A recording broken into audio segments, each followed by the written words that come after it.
Erev Shabbat Shalom. We're about to read here in Israel, Pashat Behar, the Torah portion that describes in great detail this amazing vision of Shemitah and Yovel, a vision in which the land is at rest, the people are at rest, God is at rest, and this rest is able to reimagine an entire social dynamic. And this year in Israel is in fact the Shemitah year.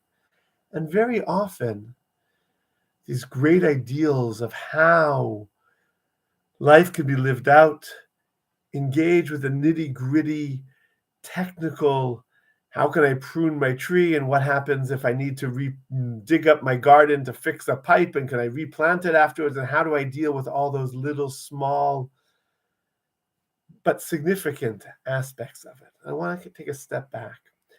Perhaps the key word in this week's Torah portion is achicha. It appears 12 times. Your brother, your sister, your brethren. V'chai achicha imach. Your brother will live together with you. Oftentimes we live in a world where we think there's a zero-sum game.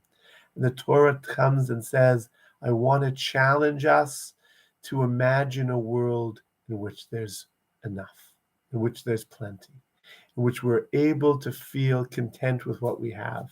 And that's in fact the challenge. And the way towards that challenge is perhaps focusing on the verse 17 of chapter 25. Lo tanu ish et amito v'yareta me'elohecha. Don't pain your fellow. Don't cause discomfort or tsar or tsaros to your fellow. Be in awe of God and know that we're all, as God says at the end of the verse, all banimatem le'Hashem Elokechem. We're all children of God.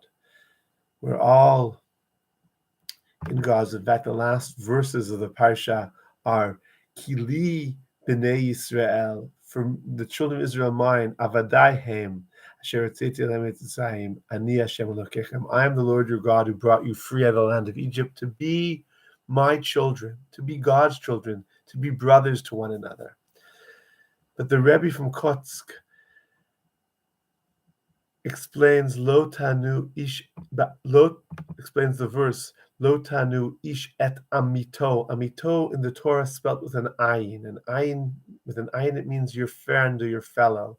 But he also suggests that perhaps, certainly for Ashkenazim who don't distinguish between the ayin and the aleph, Lo tanu ish et amito with an aleph would be his truth. Be true to yourself and don't be playing a game of pretending or imagining what can be. And that's in fact what the Torah is telling us. When it comes to the laws of Shemitah and Yovel, these amazing laws that reimagine the entire social dynamic, be honest with yourself. Be honest with ourselves and how we can be making small or significant steps towards that great vision. And if we're not honest with ourselves, we can never be honest with our spouse, our children, our siblings, our families, and the world around us. Being true to ourselves is the first step towards change, growth, and development. Shabbat Shalom.